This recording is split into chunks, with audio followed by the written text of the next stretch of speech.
నమస్తే. నోవెల్ కాన్సెప్ట్‌కి స్వాగతం. నేను మీ అరణి పాకల్పాటి. మంచుముత్యం వింటున్నాం కదా.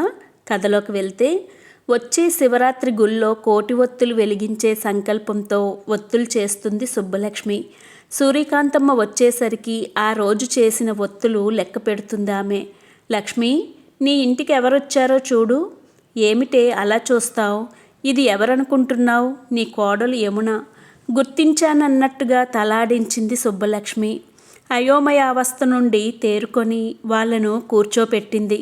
సూర్యకాంతమ్మ తోటికోడల్ని లోపలికి తీసుకువెళ్ళి వాళ్ళు వచ్చిన పని చెప్పింది. సుబ్బలక్ష్మి బేలముఖంతో, నీ మరిది సంగతి నీకు తెలియంది కాదుగా అక్క. వాళ్ళు వచ్చి అనవసరంగా అవమానపడిపోవడం తప్ప నువ్వు నచ్చ చెప్పాలే శేషయ్యకి. ఇంటికి వచ్చిన కోడల్ని వెళ్ళగొట్టడం అంత మంచిది కాదు. ఇది మర్యాదకు సంబంధించిందే కాదు, మానవత్వానికి సంబంధించింది. పుట్టింట్లో ఆ పిల్ల పరిస్థితి చాలా దారుణంగా ఉందట. ఆ తల్లి రాక్షసిలా వేపుకు తింటున్నదట. ఎందుకక్క? పుట్టగానే తండ్రిని మింగిందని, ఆ పిల్ల దరిద్రజాతకం కారణంగానే అల్లుడు ఆచూకీ లేకుండా పోయాడని నీ వియ్యపురాలికి కోపమట. తల్లే అలా అనుకున్నప్పుడు మరి మేం ఏమనుకోవాలక్క? నీ మరిదికి కూడా ఈ పిల్ల మీద అదే అభిప్రాయం ఉంది. ఈ మాట నేను ఒప్పుకోను సుబ్బలక్ష్మి. కిసు జాతకంలోనే అలా ఉంది. మామగారుంటే ఆ సంగతి తేల్చి చెప్పేవారు. కొడుకే కంటికి కనిపించకుండా పోయాడు. ఈ కోడల్ని ఏం చేసుకోవాలక్క?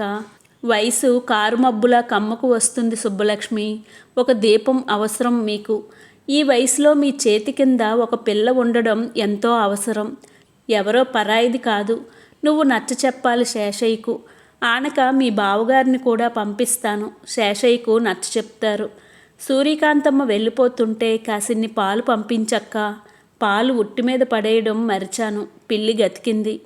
సూర్యకాంతమ్మ జాలిగా చూసింది తోటికోడల ముఖంలోకి. మతిమరుపుతో ఏ పూటో ఒక పూట పిల్లికి పాలు పెడుతూ ఉంటుంది. అన్నం 3 పూటలకు ఒకసారైనా మాడుస్తుంది. మనిషి చూపులకే కానీ అందులో ప్రాణమంటూ లేదు అనుకుంది. సుబ్బలక్ష్మి సందేహించినట్లుగానే శేషయ్య కోడలికి ఇంట్లో ఆశ్రయం ఇవ్వడానికి అంగీకరించలేదు. నీ మనవరాల్ని ఎలా తీసుకువచ్చావో అలా తీసుకువెళ్ళు అని చెప్పేశాడు యశోదమ్మతో. ఉంచుకోకపోతే ఊళ్ళో చెరువులో తోసేయండి అని కోపంగా అంది. మీ ఊళ్ళో చెరువు లేదా? ఇంత దూరం తీసుకువచ్చావు? పెద్దదాన్ని వెటకారం చేస్తున్నావు బాబు. నీకు ఓ ఆడపిల్ల ఉండి దాని జీవితం ఇలా నాశనమైతే తెలిసేది ఆ బాధ. ఏం పాపం చేశావో ఇప్పటికే కొడుకు దూరమై ఏడుస్తున్నావు. చాలదా? అయితే ఇప్పుడేం చేయమంటావు ముసలమ్మ? ఏనాడో దీని మెల్లో తాలికట్టు వచ్చారు. ఆనాటి నుండి ఇది మీ పిల్ల అయ్యింది. ఇన్నేళ్లు దీన్ని పోషించడమే గొప్ప. ఇక మా వల్ల కాదు. అంత గతి లేకపోతే సంవత్సరానికి ఇంతని భరణం ముఖాన్న పడేస్తాను. భరణం ముఖాన్న పడేసి పొమ్మనడానికి నీ భార్య ఏ పుట్టుడు కానుపులు కన్నది? లేకపోతే నువ్వు పోయేటప్పుడు నీ వెంట ఆస్తి కట్టుకుపోతావా? నువ్వు నా మనవరాలికి దయాభిక్ష పెట్టడమేమిటి? యమున ఈ ఆస్తికి వారసురాలు. కోపతాపాలతో వ్యవహారం బెడిసిపోయే సమయంలో ఆదినారాయణ ప్రవేశించి తన శాంతవచనాలతో ఇద్దరినీ చల్లబరచ ప్రయత్నించాడు. మనవరాల్ని అత్తగారింటికి తోలిపోవడానికి వచ్చి దురుసుగా మాట్లాడడం మర్యాద కాదు యశోదమ్మ. పిల్లకింత చోటు అర్థించి సంపాదించుకోవాలి కానీ అధికారాల జోలికి వెళ్ళడానికి మీకు అర్ధబలం అంగబలం ఎంతుందేమిటి? శేషయ్య, నువ్వు కొంచెం ఉద్రేకపడకుండా ఆలోచించు. కొడుకు తర్వాత కోడలే కదా దగ్గరది. ఆమెను కూడా దూరం చేసుకొని వృద్ధాప్యంలో మీరు ఎవరిని ఆసరా చేసుకుంటారు? ఎవరి ఆసరా మాకు అక్కర్లేదన్నయ్య. ఈ దేశంలో మా బోటి అనాథులకు ఆశ్రయాల కొరత లేదు.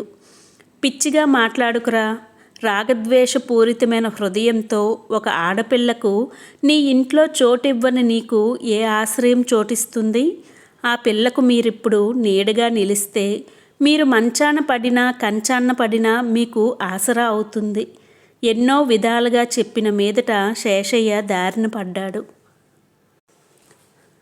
యశోదమ్మ మనవరాల్ని వదిలిపోతూ కళ్ళనీళ్లు నింపుకొని, ఈ ఇంట్లో చోటు సంపాదించుకోవడం ముఖ్యం కాదే తల్లి. నీ మంచితనంతో అణకువతో నీ అత్తామామల హృదయాల్లో చోటు సంపాదించుకోవడం ముఖ్యం అని చెప్పి వెళ్ళిపోయింది. ఒక విధమైన అయిష్టతతోటే యమునకు ఇంట్లో చోటిచ్చిన ఆమె ఇంట్లో తిరుగుతూ ఉంటే ఆ ఇంట్లో పేరుకున్న స్తబ్దత, గుండెల్లో మోస్తున్న బరువు కొద్ది కొద్దిగా తగ్గిపోసాగాయి శేషయ్య దంపతుల్లో. ఇద్దరు వ్యక్తుల మధ్య వాళ్ళు ఎలాంటి వాళ్ళైనా మూడో వ్యక్తి ప్రవేశించడం వల్ల ఒక విధమైన చైతన్యం తీసుకురాగలదనడానికి నిదర్శనంగా నిలబడింది యమున. అత్తయ్య, ఈ పని నేను చెయ్యగలను అంటూ ప్రతి పని తన చేతుల నుండి లాక్కొనే యమునను చూస్తే సుబ్బలక్ష్మికి వాత్సల్యం కలగసాగింది. కోడలి అణకువ, మితభాషిత్వం శేషయ్యకు కూడా నచ్చాయి. శేషయ్య గారి కోడలు వచ్చిందట అంటూ చూడవచ్చే వాళ్లకు కొరతలేదు. పుట్టింటి నుండి అత్తింటికి రావడం నిప్పుల కుంపటి మీద నుంచి చల్లటి నీడలోకి వచ్చి సేద తీర్చుకున్నట్టుగా ఉంది యమునకు. ఆ రోజు పూజారి సుందరం గారింట్లో పేరంటకానికి పిలిస్తే పాలేర్ని తోడిచ్చి యమునని పంపించింది సుబ్బలక్ష్మి.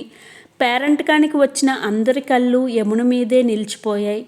అత్తగారు అలంకరించిన చింత పువ్వుల్లాంటి నగలతో, బెనారస్ పట్టు చీరలో కాటుకు దిద్దిన కళ్ళు లేడి కళ్ళలా మెరుస్తూ ప్రభాతానికి స్వాగతం ఇవ్వడానికి ముస్తాబవుతున్న పూబాలికలా ఉన్నది యమున.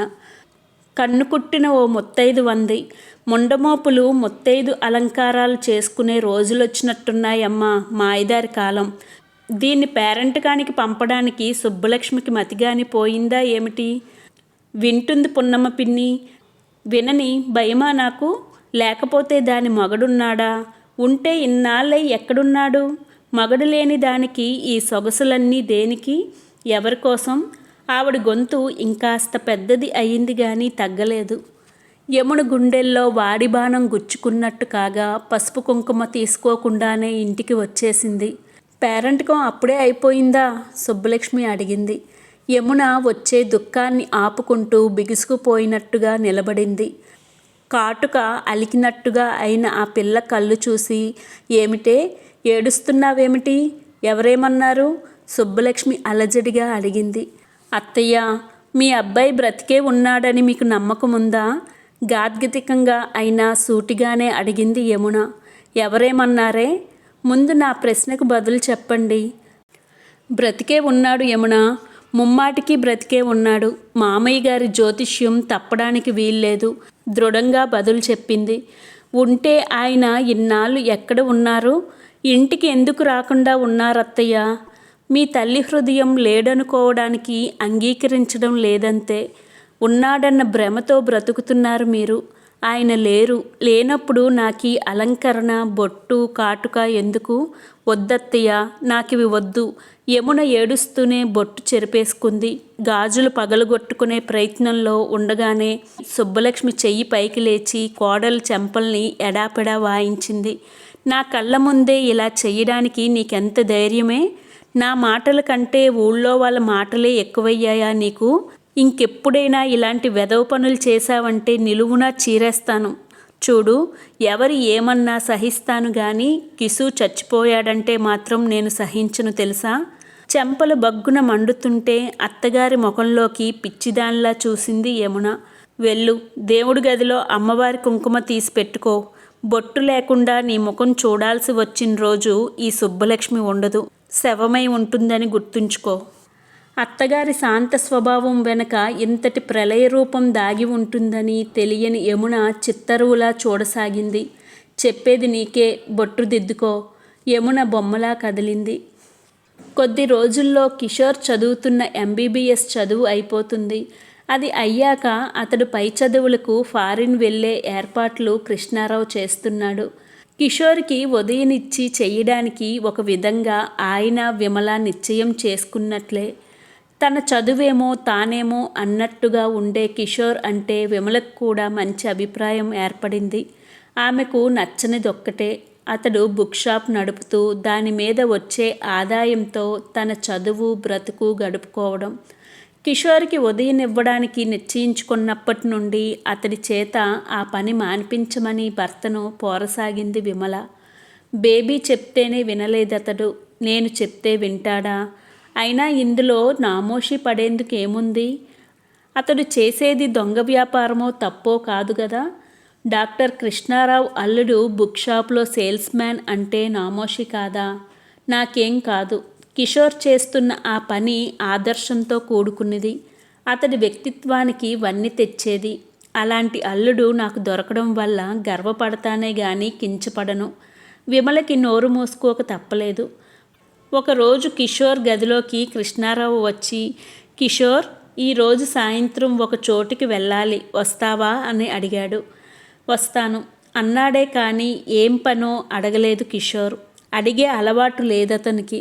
సాయంకాలం 5ంటికి కిషోర్ని తీసుకొని దోమలగూడ వైపు వెళ్ళాడు. కారు ఒక 2 అంతస్తుల ఇంటి ముందు ఆగింది. ఇల్లంతా తిప్పి చూపించి, ఈ ఇల్లు కొంటున్నాను. బేబీ చదువు అయిపోయాక నర్సింగ్ హోమ్ పెట్టడానికి ఎలా ఉందంటావు అని అడిగాడు కృష్ణారావు. చాలా బాగుంది. కిషోర్ ముభావం నచ్చలేదు కృష్ణారావుకు. కిషోర్ అంటూ వాత్సల్యంతో అతని భుజం మీద చెయ్యి నుంచి, ఈ బంగ్లా బేబీ ఒక్కదాని కోసమే కొనడం లేదు.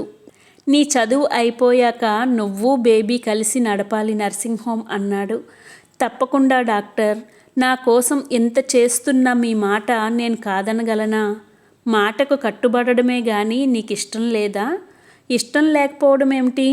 చదువు పూర్తి అయ్యాక ఎదురయ్యే ఉద్యోగ సమస్య మీరిప్పుడే తీరుస్తున్నారు. ఇందువల్ల నేను మీకు చాలా రుణపడిపోతున్నానన్న ఇది తప్ప. నో కిషోర్, నువ్వు అలా ఎప్పటికీ అనుకోవద్దు. నేను ఏం చేసినా బేబీ కోసమే చేస్తున్నాను. ఇది బేబీ సంతోషం కోసమే. అప్పుడు నీ మీది బెంగతో స్కూల్ ఫైనల్ తప్పకపోతే ఇద్దరూ ఒకేసారి MBBS పూర్తి చేసి స్టేట్స్కి వెళ్ళేవాళ్ళు. ఇప్పుడు నువ్వు వెళ్ళాక సంవత్సరానికి బేబీ రావాల్సి వస్తుంది. నువ్వు స్టేట్స్కి వెళ్లే ముందే బేబీకి నీకు పెళ్లి చేసేద్దామంటున్నది విమల. ఉదయ తల్లిదండ్రుల ప్రవర్తనను బట్టి ఇలాంటి ప్రసక్తి వస్తుందని కొద్ది రోజులుగా అనుకుంటూనే ఉన్నాడు కిషోర్. అవతల వైపు నుండి అలాంటి ప్రస్తావన రాకుండానే తానే తన గురించి చెప్పుకోవాల్సిన సందర్భం రాలేదు. ఇప్పుడు వచ్చింది. ఉదయకి చెప్పలేని తన జీవిత గాథ ఈరోజు ఈ డాక్టర్ గారితో చెప్పివేసి తన హృదయ భారాన్ని తీర్చుకోవాలి అనుకున్నాడు. ఇందువల్ల నిజంగా తన హృదయ భారం తీరుతుందా? ఉదయకి రెట్టింపుగా ప్రేమిస్తున్నాడు తానామెను. ఈ ప్రేమ తనని చిత్రహింసకు గురి చేసేదని గుర్తించినా ఈ ప్రేమను అరికెట్టే మార్గం తనకు తోచలేదు. ఉదయను దూరం చేసుకొని ఎప్పుడో చిన్నప్పుడు తాళి కట్టిన అమ్మాయితో తన జీవితం గడపాలి. ఊహించుకోవడానికే ఎంత నరకంగా ఉంది ఆ జీవితం. అయినా తప్పదు.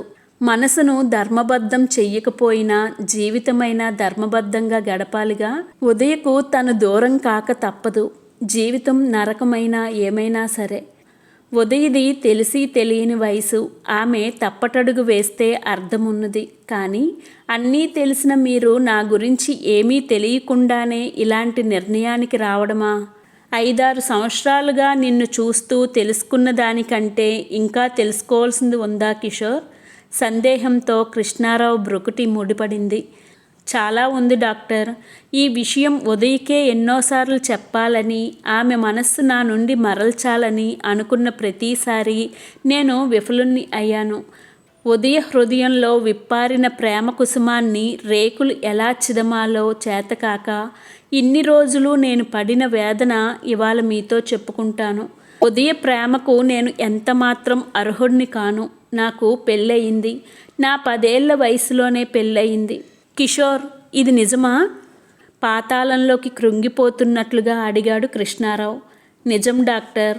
మా తాతగారు శటగోపం గొప్ప జ్యోతిష్య శాస్త్రవేత్త. ఆయన తనకే పరిస్థితుల్లో పెళ్ళయిందో చెప్పాడు కిషోర్. ఇన్ని రోజులుగా ఈ సంగతి నాతోనైనా ఎందుకు చెప్పలేదు? ఉదయ ప్రేమలో పడిన నా మనస్సు ఒక విధమైన స్వార్థంలో పడి ఈ నిజం బయట పెట్టనివ్వలేదు. ఉదయను దూరం చేసుకొని బ్రతికే శక్తి నాకు లేదేమోననిపిస్తుంది. ఆ స్వార్థమే గెలిస్తే ఉదయతో నా పెళ్లి జరుగుతుందేమో కానీ జీవితంలో 2 స్త్రీలను మోసగించిన వాడినవుతాను. ఇప్పుడు నా మనసులో సుళ్ళు తిరుగుతున్న వేదన అర్థం చేసుకోవడానికి ప్రయత్నించండి. కిషోర్ కర్చీఫ్ తీసి ముఖం మీద కప్పుకున్నాడు. అతడి ఛాతీ దుఃఖంతో ఎగిరిపడుతుంది. ఎంత దుర్మార్గుడివి! బేబీ జీవితంతో ఆడుకున్నావు కదూ. కృష్ణారావు కళ్ళల్లో ఎర్రజీరలు అలుముకున్నాయి. మేం పార్కులో కలుసుకున్నప్పుడు తప్ప మరెప్పుడూ మీ బేబీతో నేను చనువుగా ప్రవర్తించలేదు డాక్టర్. నా హద్దుల్లో నేనున్నాను. నువ్వు వివాహితుడు అన్న విషయం దాచడం మోసగించడం కాదా? డాక్టర్, నన్ను ఏ పరిస్థితుల్లో మీ ఇంటికి తీసుకువచ్చారో మర్చిపోయారా? కిషోర్ ముఖంలో ఉద్రిక్తత తొంగి చూసింది. మీ బేబీ ఆరోగ్యం చెడిపోయిన పరిస్థితుల్లో నన్ను ప్రాధేయపడి తీసుకువచ్చారు. బేబీని నాకిచ్చి చేస్తానని మీరు ఆనాడే అన్నారు. నాకు మోసగించే ఉద్దేశం ఉంటే మీ మాటకు ఎగిరి గంతు వేసేవాడిని. ఆ ఉద్దేశం లేదు కాబట్టే మీ బేబీ మనసు నా నుండి మరల్చమని చెప్పాను. కానీ ఆ రోజు నేను 2 వాగ్దానాలు చేశాను మీకు. నా హద్దుల్లో నేనుంటానని, ఆమె మనస్సు నా నుండి మరల్చుకునేలా చేస్తానని. మొదటిది నేను నెరవేర్చాననే అనుకుంటున్నాను. రెండవదే నా వల్ల కాలేదు. కిషోర్ని ఏ పరిస్థితుల్లో తమ ఇంటికి తీసుకువచ్చాడో కిషోర్ అప్పుడు అన్న మాటలు గుర్తుకు వచ్చాయి కృష్ణారావుకు. కిషోర్ని నిందించడానికేమీ మిగల్లేదు. అప్పుడే కాదు, ఇప్పుడు కూడా బేబీ కిషోర్ వివాహితుడన్న సత్యం తెలిస్తే బ్రతకలేదు. బేబీ తన ఒక్కగానొక్క కూతుర్ను ఏ విధంగా రక్షించుకోవాలి? ఈ సమస్య ఆలోచించిన కొద్దీ విడదీయలేని చిక్కుముడిలా కనిపించింది కృష్ణారావుకు. చివరికి ఆయన కదులుతూ, ఈ విషయం ఇప్పుడే బయటికి రానియ్యకు కిషోర్. మళ్ళీ బేబీ చదువు దెబ్బతింటుంది. చదువు సంగతి అలా ఉంచి ఆమె మాకు దక్కుతుందో లేదో అన్నాడు. వేదనతో ఆయన ముఖం కమిలిపోయింది. ఆమెనింకా మభ్యపరచడం మంచిది కాదు. ఈ సంగతి హఠాత్తుగా చెప్పకపోయినా ఎలాగో ఆమెకు తెలిసేలా చెయ్యడమే మంచిది. ఆమెకు తెలియడానికి ముందుగానే నా బస మీ ఇంటి నుండి మార్చడం అవసరమని అనుకుంటున్నాను. నిన్ను చూడకపోతే తను ఒక్కరోజు కూడా ఉండలేదు. నేను బేబీకి తండ్రినే కాదు, వృత్తిరీత్యా డాక్టర్ని, హార్ట్ స్పెషలిస్ట్ని. చిగురుటాకు లాంటిది బేబీ గుండె. దాన్ని ఎలా రక్షించుకోవాలో నాకు పాలుపోవడం లేదు. దాదాపు ఏడ్చినంత పనిగా ఉంది ఆయన పరిస్థితి. ఒక మధ్యాహ్నం వేళ అత్తగారు ఎక్కడా కనిపించలేదు యమునకు. అత్తయ్య అని పిలుస్తూ గది వెదకసాగింది. చివరకు పాత సామాన్లు పడివేసే గదిలో కనిపించింది సుబ్బలక్ష్మి. అత్తయ్య, ఏం చేస్తున్నారు? సుబ్బలక్ష్మి ఈ లోకంలో లేనట్టుగా చేతిలో పట్టుకున్న ఫోటోలోకి తదేకంగా చూస్తుంది. ఆవిడ కళ్ళ నుండి కన్నీరు కాలువలై సాగుతుంది. అత్తగారి వెనకగా నిలబడి ఆ ఫోటోలోకి చూడసాగింది యమున. ఎన్నాళ్ళ నుంచో భర్త ఫోటో చూడాలన్న కోరికతో ఉంది. గోడలకు ఎక్కడా ఫోటోలు లేవు. అత్తగారిని అడగాలంటే సిగ్గనిపించేది. ఇవాళ అనుకోకుండా ఆమె కోరిక తీరింది. మీ అబ్బాయా అత్తయ్య? కొంచెం బిడియపడుతూనే అడిగింది యమున. సుబ్బలక్ష్మి ఉలిక్కిపడి వెనక్కి చూసింది. మీ మామగారు వచ్చారా? లేదత్తయ్య. ఆయన చూస్తే మళ్ళీ ఫోటోలు ముందు పెట్టు కూర్చున్నావా అని కేకలేస్తారు. సుబ్బలక్ష్మి ముందు ఇంకా చాలా ఫోటోలు పడి ఉన్నాయి. యమున వంగి ఒక్కో ఫోటో చేతిలోకి తీసుకొని చూసింది. కిషోర్కి నెలల వయసులో తీసిన ఫోటోలు కూడా ఉన్నాయి. బోర్లా పడి తలెత్తి బోసినవ్వు నవ్వుతున్నాడు బొద్దుగా ఉన్న కిషోర్. ఒంటి మీద బట్టలు లేకుండా తీసిన ఆ ఫోటోను చూస్తుంటే యమునకు సిగ్గనిపించింది. తల్లితో తండ్రితో తీసిన ఫోటోలే కాకుండా అతడి 10 ఏళ్ల వయసులో ఆడపిల్ల వేషం వేసి తీసింది కూడా ఉంది. అచ్చం ఆడపిల్లలాగే ఉన్నారత్తయ్య. ఎలాంటి పుట్టికే తల్లి వాడిది? రాచి పుట్టుక. తెల్లగా ఎందరుండరు. వాడి ఒంటి రంగు చాలా అరుదుగా ఉంటుంది. చారడేసి కళ్ళు. చిన్నప్పుడు రోజూ దిష్టి తీయలేక చచ్చేదాన్ని. అత్తగారు తన్మయత్వంతో వర్ణిస్తుంటే చెవులు చేటలు చేసుకొని వినసాగింది యమున. అది మొదలు కిషోర్ సంగతులు కోడలతో చెప్తూనే ఉన్నది సుబ్బలక్ష్మి. కిషోర్ పుట్టినప్పటి నుండి ఏ సంఘటన మర్చిపోలేదామె. అప్పుడే జరిగినంత ఇదిగా చెప్పేది. అత్తగారు చెప్పే కబుర్ల వల్ల కిషోర్ తనకెంతో పరిచితుడిలా కనిపించసాగాడు యమునకు. కిషోర్ ఒక కొంటె కృష్ణుడిలా, అల్లరి పిల్లాడిలా ముద్రపడిపోయాడు ఆమె హృదయంలో. కిషోర్ ఇంకొద్ది రోజుల్లో ఇల్లు విడిచిపోతాడనగా దిగిన ఫోటో యమున తన పెట్లో దాచుకుంది. మధ్యాహ్నం రాత్రి వేళల్లో ఆ ఫోటో ఆమె చేతుల్లో గుండెల మీద ఒదిగిపోయింది. ఆ ఫోటోని ఎంత చూసినా తనివి తీరదు యమునకు. యవ్వనోదయానికి చిహ్నంగా నూనూగు మీసకట్టు మొలుస్తూ ఉన్నది. ఆ కళ్ళు అత్తయ్య వర్ణించినట్టు ఎంత పెద్దవి! యమున అలా చూస్తుండగానే 16 ఏళ్ల అబ్బాయి కాస్త 22 ఏళ్ల యువకుడై కనిపిస్తాడు. ఆ మూర్తి తనని అనురాగంలో ముంచెత్తినట్టు, సరాగాలాడినట్టు యమున ఎదలో ఎన్నో కలల అలలు. ఆ అలలపై సయ్యాటలాడే మనసుకు ప్రపంచం తెలిసేది కాదు. తన భర్త ఎక్కడో బ్రతికి ఉంటే ఇంటికి రావడమే జరిగితే యమున ఆ ఫోటోని గట్టిగా గుండెలకు అత్తుకుంటుంది. ఒకరోజు, శేషయ్య గారు, మీకో శుభవార్త తెచ్చాను. పోలీస్ పటేల్ వెంకట్రెడ్డి హడావుడిగా వస్తూ అన్నాడు. ఏమిటయ్యా? రంగాపూర్లో ఉండే మా బావుమరిది తన కొడుకును పట్నంలో మెడికల్ కాలేజీలో చేర్చడానికి తీసుకెళ్ళాడట. అక్కడ మీ అబ్బాయి లాంటి వాడిని చూశానంటున్నాడు. మీరొకసారి వెళ్తే ఫలితం ఉంటుందని అనుకుంటున్నాను. కిషోర్ ఇంటి నుండి వెళ్ళిపోయిన కొత్తలో ఇలాంటి నీలి వార్తలు తెచ్చేవాళ్లకు కొరత ఉండేది కాదు. వాళ్ళు చెప్పిన చోటికల్లా శేషయ్య ఆశతో పరిగెత్తేవాడు. ఎండమావుల వెంట పరిగెత్తినట్టే అయ్యేది. కాళ్ళు ఈడ్చుకుంటూ ఇంటికి తిరిగి వచ్చేసరికి భార్య తన కోసం ఆశతో నిరీక్షిస్తూ ఉండేది. తర్వాత ఇలాంటి వార్తలు ఎవరూ మోసుకొచ్చినా నమ్మడం మానేశాడు.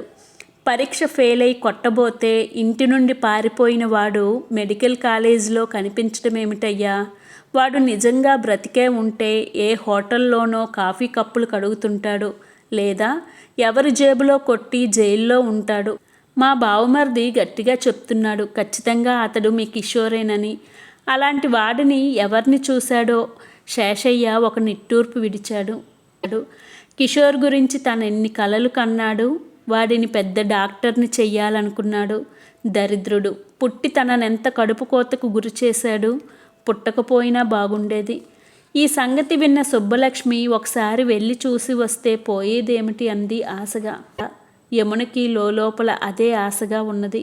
కానీ శేషయ్యకి ఏమాత్రం ఆశ లేదు, వెళ్ళలేదు.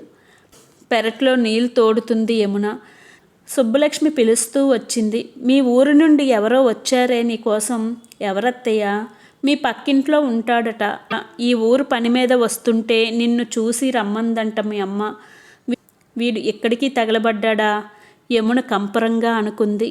వీడి కారణంగానే తన పుట్టింటికి దూరమైంది. వీడి కారణంగానే కర్ర కాల్చి తన ముఖం మీద వాతలు పెట్టబోయింది తన తల్లి. ఇక్కడికి వచ్చినా వీడి బాధ తనకు తప్పలేదన్నమాట. ముఖాన్న పట్టిన స్వేదాన్ని తుడుచుకుంటూ హాల్లోకి వచ్చింది యమున. రాజలింగం నులక మంచం మీద కూర్చుని ఉన్నాడు. ఏం యమున, బాగున్నావా అని అడిగాడు చిరునవ్వుతో. యమున తలాడించింది బాగానే ఉన్నట్టుగా. నువ్వు చాలా నిశ్చింతగా సంతోషంగా ఉన్నట్టు తెలుస్తూనే ఉంది. గుడ్లకు వచ్చిన పెట్టలా నిగారింపు తేలావు. అక్కడ మీ అమ్మ సగం కడుపుకు పెట్టి మార్చేది. ఆ ఎండలో యవ్వన సహజమైన కోరికలు మాడి మసైపోతాయన్న భరోసాతో. ఇక్కడ అలాంటి కట్టడలేం లేనట్లున్నాయి. మీ అత్తామామ చాలా మంచివాళ్ళలా ఉన్నారు. యమున ముఖం అసహ్యంతో జేవురించిపోయింది. ఎందుకొచ్చావు? పుల్లవిరుపుగా అంది. నీకోసమే యమున. నిన్ను చూడకుండా కాలం గడపడం నాకు చాలా దుర్భరంగా ఉంది. ఈ మాయిదారి ప్రేమలో నేనెందుకు పడ్డానా అన్న చింత కలుగుతుంది. రాజలింగం వదనం అత్యంత విషాదంగా మారిపోయింది. ఇదే ఆఖరు కావాలి నీ రాక. మళ్ళీ వచ్చావంటే మామగారితో చెప్పి నీకు తగిన శాస్తి చెయ్యవలసి వస్తుంది. ఎంత మారిపోయావు యమున. అత్తామామల్ని చూసుకోనా లేక ఆస్తి చూసుకోనా? రాజలింగం కళ్ళల్లో గొంతులో రోషం బుస్సుమంది. వాగకు, మా అత్తయ్య వింటుంది. నాకదే కావాలి. సుబ్బలక్ష్మి గ్లాస్తో టీ తీసుకువచ్చి రాజలింగం పక్కనుంచింది. మా వదినగారు బాగున్నారా? పాపం ఒక్కతే ఎలా కాలం గడుపుతుందో అంది. యమున వచ్చేసినప్పటి నుండి కామాక్షమ్మ గారు చాలా డీలా పడిపోయారండి. ఇది వరలో అయితే ఏదొచ్చినా ఒకరికొకరన్నట్టు తల్లి కూతురు ఉండేవారు. ఇప్పుడు ఏం చేసుకున్నా ఏం తిన్నా ఒక్కతే. ఒక్కొక్క రోజైతే వండుకోకుండా పడుకుంటారండి ఏడుస్తూ. మా అమ్మ ఇరుగు పొరుగు కేకలేస్తే అప్పుడు లేచి 4 గింజలు ఉడికేసుకు తింటారు. అమ్మది రాతి గుండె, వీడు అన్నీ వల్లిస్తున్నాడు అనుకుంది యమున. సుబ్బలక్ష్మి మాత్రం చాలా జాలిపడిపోయింది. అయ్యో పాపం, ఇన్నాళ్ళు కూతురు ఎడబాటు ఎరగని మనిషి. నువ్వొకసారి వెళ్ళిరావే యమున. ఇప్పుడే వద్దత్తయ్య. యమున ఇక్కడికి వచ్చి చాలా మారిపోయిందండి. కన్న తల్లిని, పెరిగిన ఊరిని, అందరినీ మర్చిపోయినట్టుంది. ఆడపిల్ల జీవితంలో ఇది ఎంతో సహజమైన మార్పు కదయ్యా. మా వదిన గారితో చెప్పు, వచ్చి ఇక్కడ ఓ 4 రోజులు గడిపి వెళ్ళమని. యముననే పంపించేదాన్ని, కానీ పిల్ల ఇంట్లో తిరుగుతుంటే ఒంటరితనం ఇదివరకట్లా మా హృదయాలని తలచడం లేదు. ఎప్పుడైనా యమునని పంపించినా ఒక పూట, ఒక రోజు కంటే ఎక్కువ ఉంచను. ఈ ఇంట్లో, ఇంటివారిలో సంపాదించుకున్న స్థానం యమునని సంతృప్తిలో ముంచితే రాజలింగం కళ్ళల్లో ఈర్ష్యను రేకెత్తించింది. తన చేతుల నుండి జారిపోయిన పిట్టను వేటగాడు చూసినట్టుగా చూశాడు రాజలింగం యమునను. ఆ చూపు యమునను వణికింపచేయగా లోపలికి వెళ్ళిపోయింది. అమ్మకు నేను బాగున్నానని చెప్పు అని చెప్పేసి. రాజలింగం లేచి, వస్తాను. కామాక్షమ్మ గారికి ఏం చెప్పమంటారండి అన్నాడు. అంతా క్షేమమని చెప్పు, వదినగారిని అడిగానని చెప్పు. అప్పుడు వెళ్ళిపోయిన రాజలింగం తిరిగి 15 రోజులు తిరగకుండానే వచ్చాడు. కామాక్షమ్మ గారు యమునను తీసుకురమ్మన్నారండి. కూతురు కళ్ళకు కట్టినట్టుగా ఉందట, 2 రోజులు ఉంచుకొని పంపిస్తామని చెప్పారు అంటూ. యమునని పంపించడానికి సుబ్బలక్ష్మికి ఎంతమాత్రం ఇష్టం లేదు. కానీ వియ్యపురాలి కోరికను అంత తేలిగ్గా తీసివేయడం బాగుండదనిపించింది. కోడలి ప్రయాణానికి సన్నాహాలు చేస్తూ 2 రోజులంటే 2 రోజులే, 3వ రోజు నువ్విక్కడుండాలి అని చెప్పింది సుబ్బలక్ష్మి. అది ఆజ్ఞగా ఉన్నప్పటికీ విడిచి ఉండలేమన్న భావం వ్యక్తం చేసేదిగా ఉంది. యమున కళ్ళు ఆర్ద్రం కాగా పట్టుకుపోయిన గొంతుతో, అలాగే అత్తయ్య అంది. యమునకు ఇష్టం లేదు ఈ ప్రయాణం. కానీ రాజలింగాన్ని ఇంకెప్పుడూ ఇక్కడికి రాకుండా తలవాచేటట్టు చివాట్లు పెట్టాలన్న ఉద్దేశంతో బయలుదేరుతున్నది. తన మాటను లక్ష్య పెట్టకపోతే అశ్వత్థ మావయ్యకు సంగతి చెప్తే ఆయనే చూసుకుంటాడు ఇతడి సంగతి.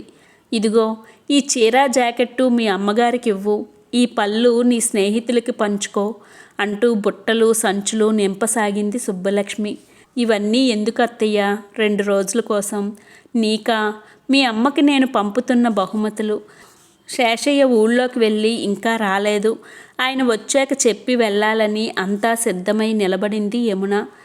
నులక మంచం మీద కూర్చున్న రాజలింగం సిగరెట్ ముట్టిస్తూ, పుట్టింటికి వెళ్తున్నట్టుగా కాక రాచి రంపాన్న పెట్టే అత్తింటికి వెళ్తున్నట్లుగా ముఖం పెట్టావు.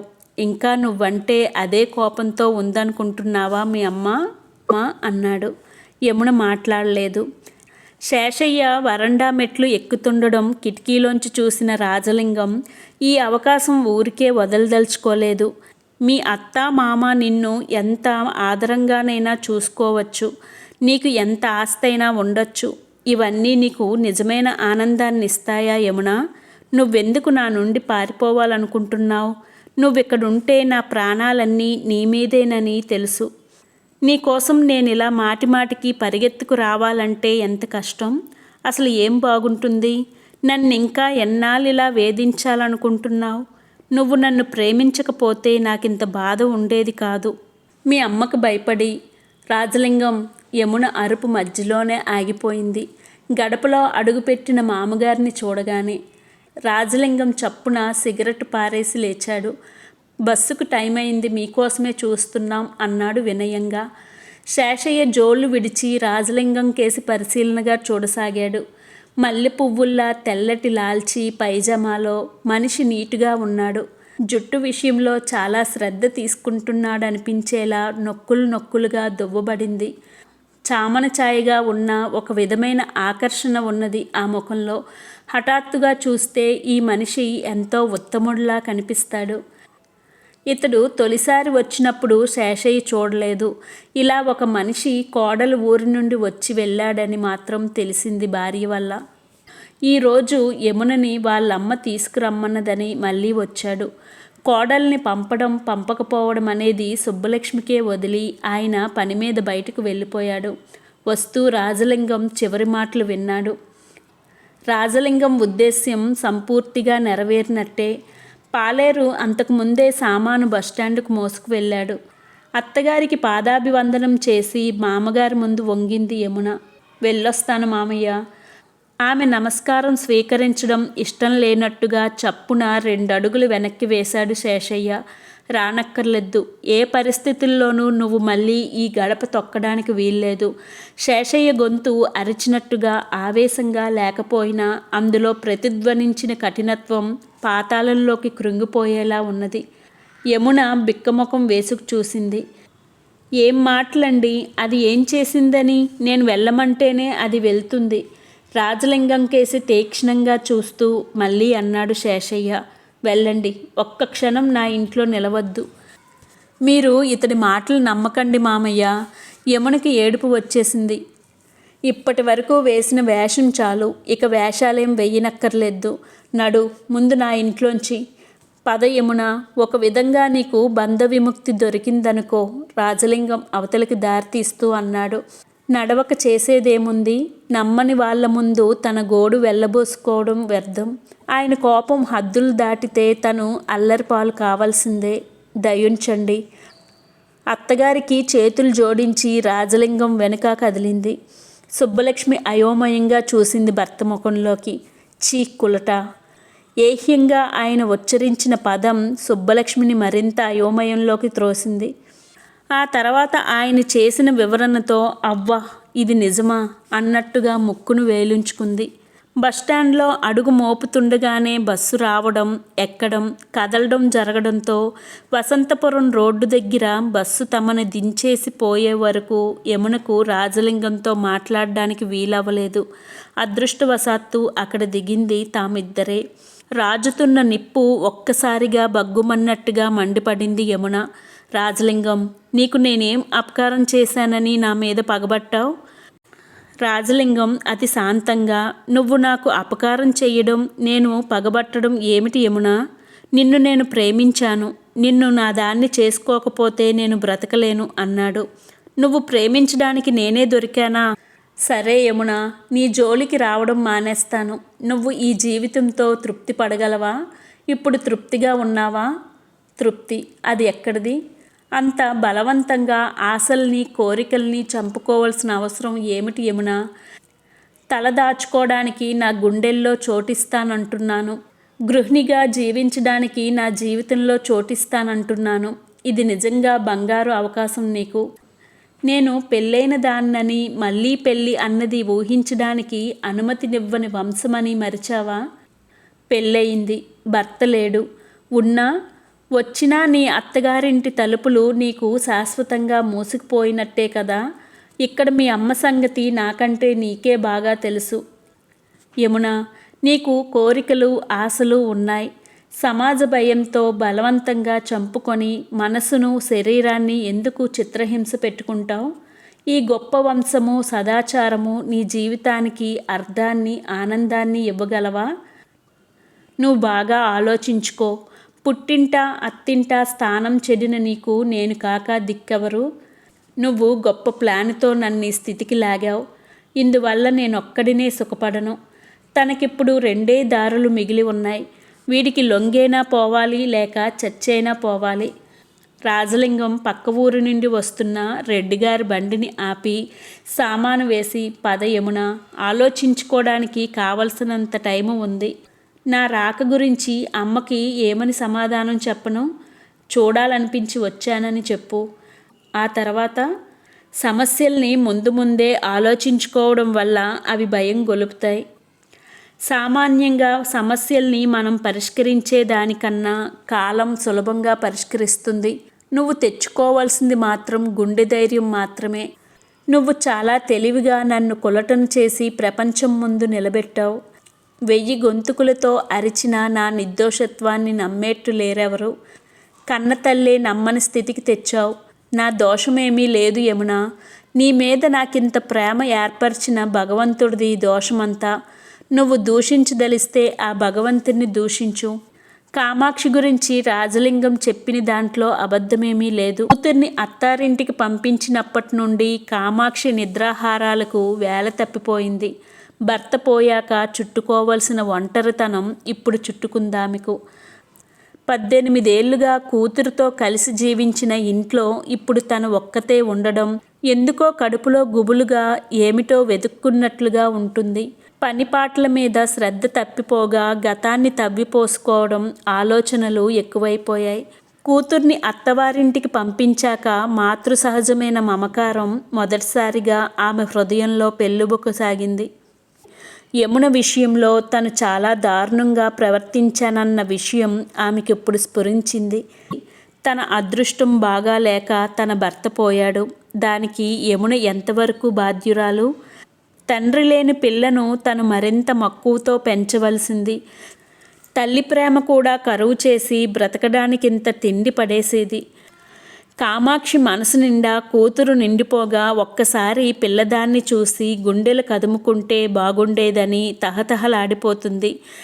అశ్వర్థని పిలిచి పంపిద్దామా అనుకొని మళ్ళీ ఆ ఆలోచన విరమించుకుంది. దానికి అదృష్టవశాత్తు అత్తవారింట కాస్త చోటు దొరికింది.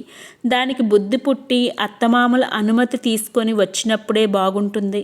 ఈరోజు తెల్లవారినప్పటి నుండి కడుపులో గుబులెక్కువ కాగా పడుకొని 1 గంటకు లేచి స్నానం చేసింది. బావికి వెళ్ళి నీళ్ళు తెచ్చి వంటకు వెళ్తుండగా అమ్మా అన్న పిలుపు వినిపించింది. నాగస్వరం విన్న నాగుపాములా గిర్రును వెనక్కి తిరిగింది కామాక్షి. సంభ్రమంతో గొంతు తడబడగా జీవితంలో మొదటిసారిగా మాతృ మమతనంతటినీ పొదువు పెట్టుకొని యమున అని పిలిచింది. బాగున్నావా తల్లి? యమున పరిగెత్తుకు వచ్చి ఆమె చాచిన చేతుల్లో దూరి గుండెలకు హత్తుకుపోలేదు. ఒక విధమైన సంకోచంతో, తప్పు చేసిన భయంతో నిలబడ్డ చోటు నుండి కదల్లేదు. మూగబొమ్మలా నిలబడిన యమునను కళ్ళెంత చేసుకొని చూసింది కామాక్షి. ఆకుపచ్చ వెంకటగిరి చీరలో, మెడ వంగిపోయే నగలతో, నునుపు తేలిన శరీరంతో ఐశ్వర్యవంతుల ఇంటి కోడలుగా కనిపిస్తున్న కూతుర్ని కంటికి నిండుగా చూసుకుంది కామాక్షి. కుశల ప్రశ్నల తర్వాత యమున అత్తవారింటి విషయాలు, రాక వివరాలు అడిగింది. నిన్ను చూడాలని బుద్ధి పుట్టింది, వచ్చానమ్మా. ఒక్కత్తినే పంపించారా? వెనక ఎవరూ రాలేదా? తెలిసిన దారి కదమ్మా, ఎంత దూరమని? అయినా అత్తయ్య ఇల్లు విడిచి కదలదు. మావయ్యకి పనులు, ఇంకెవరున్నారు రావడానికి? మాట్లాడుతున్నదే గాని యమునకు మనసులో లేదు, గుండెల్లో గుండె లేదు. అసలు జరిగిన సంగతి తల్లికి తెలిస్తే ఆవిడికి తన జీవితం పట్ల ఏర్పడిన నిశ్చింత ఎగిరిపోవడం అలా ఉంచి తనని నరికి పోగులు పెడుతుంది. కానీ నిజం ఎన్నాళ్ళు కప్పిపెట్టడం? మీ ఆయన సంగతులేమైనా తెలిసాయటే? నీ దురదృష్టం ఇంకా ఎన్నాళ్ళు వెన్నాడుతుందో నిన్ను. కామాక్షి నిట్టూర్పు విడిచింది. నిన్నే రమ్మన్నారా? వాళ్ళే వచ్చి తీసుకెళ్తారా? ఏమో, ఏం చెప్పలేదమ్మా. తన తల్లి కోసం అత్తగారిచ్చిన చీర, సారెలేవి బయటికి తీయలేదు. అవి ఎలా వచ్చాయో అలాగే వెనక్కి పంపించేయాలి. పళ్ళు మాత్రం పాడైపోతాయని బుట్టలోంచి తీసి వాళ్ళకి వీళ్ళకి పంచింది. మేనకోడలు వసంతపురం వచ్చిన సంగతి తెలిసి అశ్వద్ధ చూడడానికి వచ్చాడు. మీ అత్తామామ నిన్ను బాగా చూసుకుంటారా యమున? మళ్ళీ ఎప్పుడు ప్రయాణం? మేనమామ అలా అడుగుతుంటే యమునకి ప్రాణం పోతే బాగుండుననిపించింది. తల్లి నీళ్ల కోసం బయటికి వెళ్ళిన సమయం చూసి అసలు జరిగిన సంగతి అశ్వద్ధకి చెప్పివేసింది యమున. అమ్మకి మాత్రం ఈ సంగతి తెలియనీయకు మావయ్య. అశ్వద్ధకి రాజలింగాన్ని నరికి పోగులు పెట్టాలన్నంత కసిరేగింది. నువ్వు ఒకసారి వెళ్ళి నేను ఏ పాపం ఎరుగనని చెప్పు మావయ్య. వాళ్ళు కనికరం చూపకపోతే ఇవిగో ఈ నగలు, ఈ బట్టలు వాళ్ళవి వాళ్ళకిచ్చేసిరా. అత్తగారు తనకు పెట్టిన నగలన్నీ తీసి చిన్న డిబ్బీలో ఉంచి అశ్వద్ధకిచ్చింది. ముందు ఈ రాజలింగం సంగతేదో తేల్చుకొని. వాడు మగవాడు మావయ్య. వాడి నాలుక ఎటైనా తిరుగుతుంది. మనం నోరు చేసుకున్నా, చెయ్యి చేసుకున్నా అల్లరి పడేది నా బ్రతికేగా, కన్నీటితో అంది యమున. అయితే కాళ్ళ మధ్య తిరుగుతున్న పామును అలా వదిలిపెట్టాల్సిందేనా? వాడు పాములాంటి వాడే కానీ పాము కాదుగా. వాణ్ణి తంతే 10 మందికి కూలిచ్చి నిన్ను తన్నించగలడు. ప్రాణం తీస్తావా? నీకోసం ఉరికంబం తయారుగా ఉంటుంది. నువ్వు ఏ విధంగానూ వీడికి బుద్ధి చెప్పలేవు మావయ్య. అశ్వర్థకి అరిటాకు ముళ్ళు సామెత గుర్తుకు వచ్చి తన ఆగ్రహావేశాలని నిగ్రహించుకోక తప్పలేదు. ఒకనాడు యమున మామగారు దాని పుస్తె తెంచి వేయమని అంటే ఆయన్ని ఏం చెయ్యలేకపోయాడో అలాగే ఇప్పుడు రాజలింగాన్ని ఏం చెయ్యలేననుకున్నాడు. నువ్వు మాత్రం వాడి కంట పడకు, నీతో మాట్లాడే అవకాశం ఇవ్వకు అని మాత్రం యమునకి చెప్పాడు. పాలవెల్లికి వెళ్ళిన అశ్వత్థ యమున ఇచ్చిన నగలు బట్టలు తిరిగి తీసుకువచ్చాడు. ఒకరికి ఇచ్చిన వస్తువులు తిరిగి వెనక్కి తీసుకునే వంశం కాదటమ్మా మీ అత్తగారిది. ఇవి నీకే ఇమ్మన్నారు. పోతే వాళ్లకు ఎంత చెప్పినా నీ మీద కలిగిన అపోహ తొలగించలేకపోయానమ్మా. శాశ్వతంగా నరక కూపంలో పడిపోయినట్టు అనిపించింది యమునకు. అక్కయ్య, యమున ఇక అత్తగారింటికి వెళ్ళదు. యమున నీతో చెప్పలేదు కానీ నాతో అన్ని సంగతులు చెప్పింది. వాళ్ళొత్త కిరాతకులు. యమునని చాలా బాధలు పెట్టారు. ఇదేమిటని అడగబోతే కొట్టించినంత పని చేశాడు మీ వియ్యంకుడు. ఎప్పుడూ అది తమ గడప తొక్కడానికి వీల్లేదన్నాడు. బాధలంటే ఏం బాధలు? కామాక్షి విస్తుపోయి అడిగింది. పాలేలతో మాట్లాడిన వాళ్ళకి అనుమానమేనమ్మా. మాట చెప్తుంటే యమునకి గొంతు తడారిపోయింది. ఈ సమయంలో రాజలింగం పేరు బయటికి వచ్చిందా అమ్మవారిని చంపేసి ఉరికంపం ఎక్కుతుంది. కామాక్షికి ఇది తట్టుకోలేని అఘాతమే అయ్యింది. కూతురికి అత్తగారింటి తలుపులు శాశ్వతంగా మూసుకుపోయాయి. కథ కొనసాగుతుంది. మీకు నచ్చినట్లుగైతే లైక్ చేయండి, షేర్ చేయండి, సబ్స్క్రైబ్ చేయండి.